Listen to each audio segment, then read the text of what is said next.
Hello नमस्कार दोस्तों। तो चलिए आज बात कर लेते हैं मेंस की स्ट्रेटजी की। और मैं आशा करता हूं कि आप लोग अच्छे से पढ़ रहे होंगे और आप लोगों ने जो भी मैंने वीडियोस अपलोड किए हैं आप लोगों ने बहुत अच्छे से तैयारी कर ली होगी। जो लोग भी नए हैं मैं उन्हें बता दूं कि मैंने जीए के बहुत सारे टॉपिक जो है कवर कर दिए हैं। आप लोग प्लेलिस्ट मैं कमेंट सेक्शन में पिन कर दूँगा, आप लोग देख लीजिएगा जाके। और आज बात करेंगे हम लोग कि मेंस का पेपर अटैम्प्ट कैसे किया जाए, ठीक है, क्योंकि ये बहुत ज़्यादा ज़रूरी है और कुछ चीज़ें जो हैं पॉइंट्स मैं बताऊँगा वो बहुत ध्यान से सुनिएगा आप लोग, ठीक है। तो मैं जीए की प्लेलिस्ट में लगा दूंगा कमेंट सेक्शन में। और ये आखिरी बैटल है तो बहुत ध्यान से आप लोग जाइएगा वहाँ पर, ठीक है। तो जो भी पॉइंट्स मैं बताऊँ वो आखिरी है, ये आप दीजिएगा समझ के कि ये आपकी आखिरी बैटल है और बस फाइनल करिए और सिलेक्शन लीजिए, बस ख़त्म करो, ये बहुत हो गया यार, ठीक है। तो चलिए फिर शुरू करते हैं और ध्यान से सुनिएगा।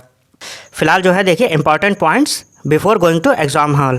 हाँ तो देख लीजिए, इसमें जो पहला पॉइंट है प्रिपेयर योर डॉक्यूमेंट्स केयरफुली। हाँ तो जो भी आपके डॉक्यूमेंट्स हैं अब उन्हें प्रिपेयर कर लीजिए क्योंकि ज़्यादा टाइम बचा नहीं है। आपका एडमिट कार्ड है, जो भी आईडी है, आईडी की फ़ोटोकॉपी और फ़ोटोज़, ठीक है, सब आप देख लीजिए अब क्योंकि ज़्यादा टाइम नहीं बचा है। मैंने बहुत सारे ऐसे बच्चे देखे हैं जिनका जो है किसी न किसी डॉक्यूमेंट की वजह से जो है रह जाता है। तो आप लोग ध्यान दे लीजिएगा कि कभी एडमिट कार्ड कोई वो प्री का भूल जाएंगे या फिर कुछ भी फ़ोटोज़ भूल जाते हैं। तो ध्यान रखिएगा सारे जो डॉक्यूमेंट्स हैं वो प्रॉपर हों, क्योंकि मैं नहीं चाहता कि जो है आपका किसी भी डॉक्यूमेंट की वजह से मेंस रुके। आप लोग बहुत मेहनत करके आए हो। फिर देखिए don't overthink about your preparation. अब जो है जितना हो गया है उतना बहुत किया है आपने, ठीक है। आप यहाँ पर इतने बच्चों में सेलेक्ट होकर आए हो, मेहनत करके आए हो यहाँ पर, तो अब जो है ज़्यादा सोचिए मत, ठीक, कि जीए इतनी रह गई है, इतनी छूट गई है, ज़्यादा टेंशन मत लीजिए, ठीक है। स्पेशली जीए में, क्योंकि जीए में जब आप पढ़ते हो ना ज़्यादा तो मिक्स हो जाता है, तो आप कंफ्यूज रहते हो कि यार ये कर पाएंगे नहीं कर पाएंगे, ये भी छूट गया ये भी छूट गया। सबके साथ ऐसा होता है, ठीक है। तो आप अलग नहीं हो, ये सबके साथ हो रहा है, तो कोशिश करो कि उन चीज़ों से बचो, ज़्यादा टेंशन लेने की कोई ज़रूरत नहीं है। फिर देखिए डोंट बी ओवर कॉन्फिडेंट और अंडर कॉन्फिडेंट। देखिए ज़्यादा जो है तुर्रम खा बनने की ज़रूरत नहीं है और ज़्यादा डिमोरलाइज होने की भी ज़रूरत नहीं है कि मेरा इतना रह गया है, और ये भी नहीं कि मैंने सब पढ़ लिया है, ठीक। बिल्कुल बैलेंस में काम रहिए, बिल्कुल, ठीक है। जितना हो सके उतना शांत रहिए, कंट्रोल में रहने की कोशिश करिए और don't try to learn too much on exam day. देखो एग्ज़ाम वाले दिन जो है ज़्यादा जो है वो मैं देखता हूँ बच्चे पढ़ रहे होते हैं, उस टाइम पे पता नहीं क्या उखाड़ लेते हैं वो लोग, मेरे समझ नहीं आता है। तो उस दिन जो है थोड़ा बहुत देखना है आपको, एक आध पेज देख लीजिए, वरना जो है ज़्यादा उस दिन टेंशन मत लीजिए, ठीक है। जो करना है अभी एक रात पहले तक कर लीजिएगा। On that day you have to be absolutely calm. उस दिन आपको बिल्कुल शांत रहना है, अपना पूरा कंट्रोल में रहना। A real warrior is someone who knows what he is going to do in the arena. उसे बस ये पता होता है कि अब वो एग्ज़ाम हॉल में क्या करेगा जाके जब वो सीट पर बैठेगा। समझ में आ रहा है? तो ये चीज़ ध्यान में रखिएगा। ए real warrior is someone who has full control over his nerves. आपको अपने नर्व्स पर पूरा कंट्रोल रखना है, समझ रहे हैं। वहाँ पर ना ज़्यादा बोलना है ना चुप रहना है, बिल्कुल। कोई बोल रहा है तो बोल दो, वरना ज़्यादा किसी से जो है मुँह नहीं लगना है, ठीक है। चुपचाप से ध्यान रखो कि कैसे आपको पेपर अटैम्प्ट करना है, बिल्कुल एक्यूरेसी के साथ, ठीक है। और कुछ लोग अभी कमेंट में हो सकता है कहीं आके एक्यूरेसी मैटर नहीं करती है। मैं देख रहा हूँ ये लोग बहुत माइंड गेम खेल रहे हैं आपके साथ, समझ रहे हैं। लेकिन जो पेपर में जिन्हें पता है वो एक्यूरेसी के साथ ही करेंगे, समझ में आ रहा है। एक्यूरेसी बहुत इंपॉर्टेंस दिलाती है आपको। फिलहाल जो है आप देख लेते हैं सेक्शन वाइज की कैसे क्या है। देखिए पैटर्न देख लेते हैं अपने लोग। जीए देखिए, जीए 50 क्वेश्चन आ रहे हैं 50 मार्क्स के, ठीक है। और आपका टारगेट है कि आप 20 से ऊपर करो, ठीक है। उसके बाद इंग्लिश में 40 क्वेश्चन आ रहे हैं 40 मार्क्स के, टारगेट है आपका कि 25 से ऊपर हो जाएं, ठीक। रीजनिंग में 50 क्वेश्चन है और 60 मार्क्स के हैं, ठीक है। आपको 25 से ऊपर लाने हैं। क्वांट में 50 क्वेश्चन 50 मार्क्स के और टारगेट है आपका कि 12 से ऊपर आ जाए, 15 तक आ जाए, बहुत हैं, ठीक। अब देख लेते हैं जीए की स्ट्रैटेजी। देखिए इसमें बहुत ध्यान से आप समझिएगा। अब मान लीजिए इसमें 3-4 कैटेगरी में आएंगे बच्चे। एक जिनके जो है 20 से ऊपर क्वेश्चन होंगे बिल्कुल एक्यूरेट, समझ में आ रहा है, उन्हें जो याद होंगे बिल्कुल एग्जैक्ट नंबर वैल्यू तक याद होगी। ऐसे भी क्वेश्चन आते हैं, ठीक है, एज इट इज़। तो वो 20 से ऊपर अगर आपके बन रहे हैं तो चुपचाप से उतने ही करके छोड़ देना। मान लो आपके 21 बन रहे हैं तो कोई ज़रूरत नहीं है 50-50 भी चांस लग रहा है, आपको नहीं लेना है चांस, समझ में आ रहा है, आपको चांस नहीं लेना है।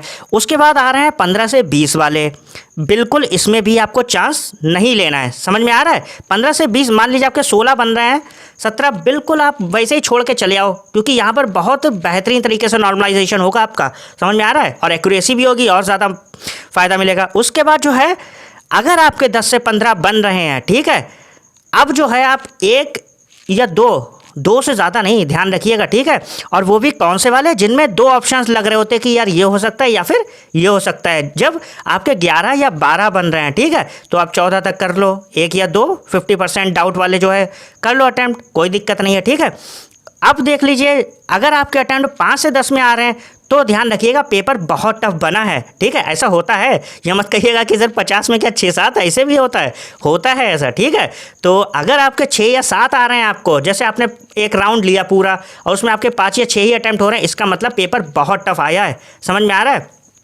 तब जो है आपको 2 से 4 अटैम्प्ट करने हैं। जैसे आपके 6 बन रहे हैं तो आप 10 तक कर लीजिए, और वो भी कौन से वाले, जो 50% चांस लग रहा है, ठीक है। बहुत सारे क्वेश्चन होते हैं ना जिन्हें 50-50 लग रहा होता है, तो बहुत ज़्यादा जिसमें लग रहा हो तो आप 10 तक कर लीजिएगा, अदरवाइज ज़्यादा चांस लेने की ज़रूरत है नहीं। अगर आपके 15 से 20 बन रहे हैं, ये बहुत अच्छे मार्क्स हैं आपके।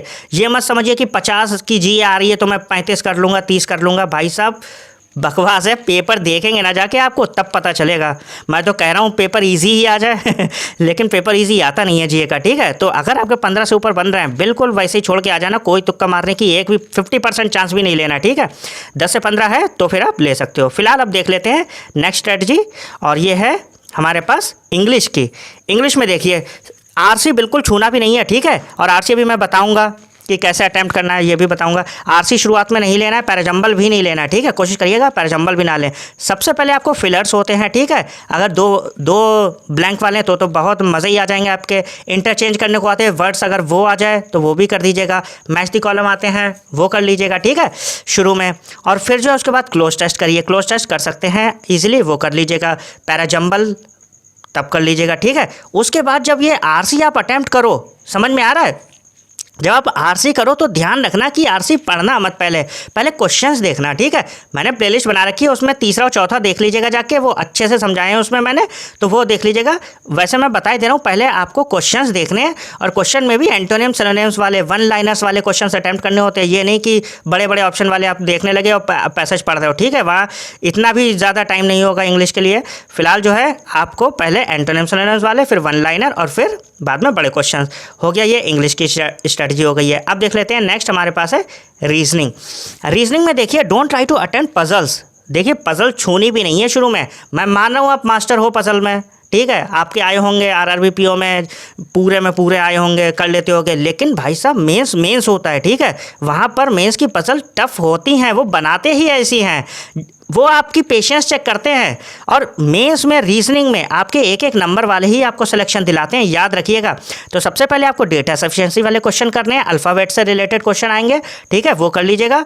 और उसके बाद जो है आप जा सकते हो मेंस की इनइक्वालिटी और डायरेक्शन सेंस के लिए, ठीक है, ये हो गया। और इसके बाद जो है आप क्रिटिकल रीजनिंग पे जाओगे, ठीक है। लास्ट के लिए मत छोड़ना, क्रिटिकल रीजनिंग के लास्ट में पढ़ लो, क्योंकि हमें काम शांत होकर समझना होता है ना कि वो क्या कह रहे हैं स्टेटमेंट में।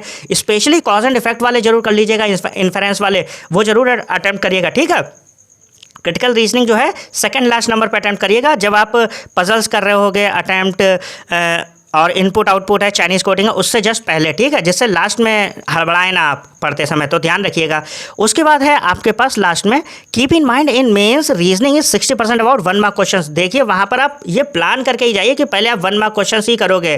पजल्स कर लेना, एक आएगी पजल ऐसी जो बिल्कुल ईजी होगी, आप करोगे, लेकिन वो ढूंढनी पड़ेगी, ठीक है। और नए क्वेश्चन आए वो जरूर ट्राई करना, क्योंकि वो बन जाते हैं, ठीक। और फिर लास्ट में जो है चाइनीज़ कोडिंग और इनपुट आउटपुट, ठीक है, वो भी हो जाएगा, उसमें से एक तो जरूर हो जाएगा, चाइनीज़ कोडिंग हो जाएगी या फिर इनपुट आउटपुट, ठीक। फिर देख लेते हैं अपने लोग लास्ट में क्वांट की स्ट्रेटजी, और क्वांट में है फाइंड आउट 1 मार्क्स क्वेश्चन, ठीक है। एक मार्क्स के जो क्वेश्चन होंगे सीरीज से रिलेटेड, क्वाड्रेटिक इक्वेशन से रिलेटेड, वो ज़रूर आप लोग करिएगा, ठीक है पहले, और वही आपको मार्क्स दिलाएंगे 10 नंबर तक। और फिर उसके बाद में जो है एक इजी टू मॉडरेट लेवल की डीआई आएगी, ठीक है, और वो ध्यान से कर दीजिएगा, वो आप कर देंगे बस आपके नंबर 14-15 आपके बन जाएंगे। और लैंग्वेज वाले क्वेश्चंस भी आते हैं थोड़े बहुत, समझ रहे हैं, वो इजी होंगे बिल्कुल। आप वो जो कह रहे हैं वैसे आप समीकरण बना देना, इक्वेशन फॉर्म करोगे और फिर वैल्यू निकल आएगी, ठीक है, जैसा वो कहते रहें, तो आपके मार्क्स मैथ में ज़्यादा ही बन जाएंगे, ठीक। तो आप लोग टेंशन मत लीजिए, और कमेंट कर दीजिए जो भी आपको टॉपिक चाहिए, मैं वीडियो बना दूंगा। और आप लोग जो है पढ़ते रहिए, बस यही बताना था आप लोगों को। मिलते हैं नेक्स्ट वीडियो में, थैंक यू।